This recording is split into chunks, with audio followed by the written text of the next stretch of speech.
हाच एक सार्वभौम समाजवादी धर्मनिरपेक्ष लोकशाही गणराज्य घडवण्याचा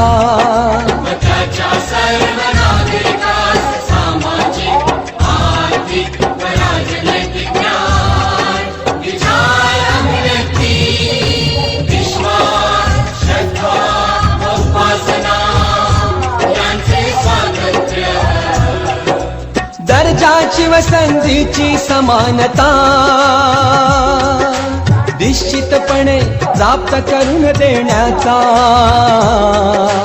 आणि त्या सर्वांमध्ये व्यक्तीची प्रतिष्ठा व राष्ट्राची एकता आणि एकात्मता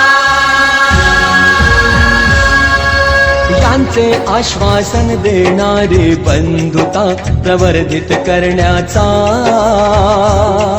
संकल्पपूर्वक निर्धार करून